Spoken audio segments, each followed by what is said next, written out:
Trade is part of our life. It's what makes the world go around. But in today's world, trade has become more complex as more and more countries has joined the global economy. Imagine this complex trading network without common rules. It would be like a busy day in the road without traffic lights. That's when the World Trade Organization comes in. The World Trade Organization is the global international organization dealing with the rules of trade between nations. Currently, they have 164 members, which representing 98% of world trade. The main goals of the organization is to help negotiate trade deals between countries, to build trade capacity, to settle trade dispute among members, to monitor trade policies, and to analyze economic trends.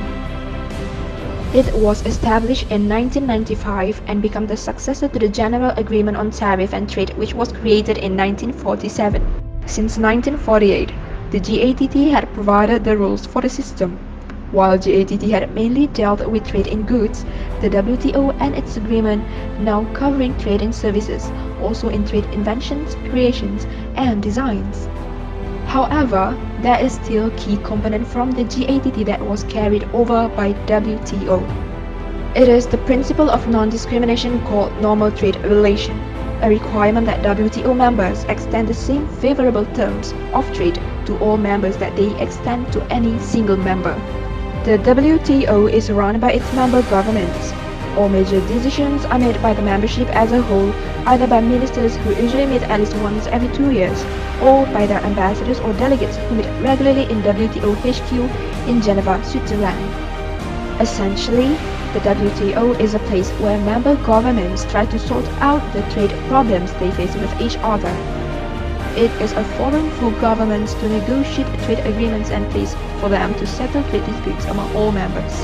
WTO has succeeded in removing trade and non-trade barriers, strengthening the trade value and quantity, introducing the Trade Policy Review and the World Trade Report, remove the complexity to negotiate trade agreements with each trading partners, boost global GDP and stimulate oil demand for developing countries' exports, and also widening scope of the trade governance to trade in investment, services, and intellectual property.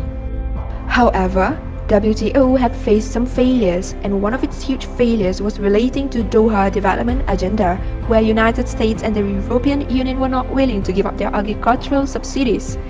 This is also due to the fact that the regulation of international trade and business is one of the most complex sectors of the international law. Moreover, WTO keeps using the same typology of multilateral rounds for any kind of issue. Some of the other failures are WTO is highly dominated by some developed nations. Its exclusion from day-to-day administrative activity frequently lack in transparency, and also bilateral discussions with partners or competitors are more favored instead of going through WTO process. So how does the WTO impact businesses? The biggest beneficiary of transparent and predictable trade rules and obligations is the private sector. Without businesses, there would be no trade and no WTO. Business is an important interlocutor for both governments and the WTO. It is actively involved in the multilateral trading system and participates in public activities of the WTO. WTO helps promote the countries by doing the business. It has their own rule which the country needs to follow if they want to do businesses. It provides a forum for the trade negotiations within its member countries. Moreover, trade also raises the income of that country and salary of their citizens.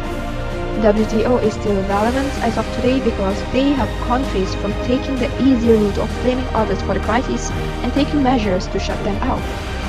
It provides the oversight for the implementation of the many multilateral agreements, which are requisite disciplines for the smooth flow of international trade among its 164 members, and it will give more benefits especially for less developed countries.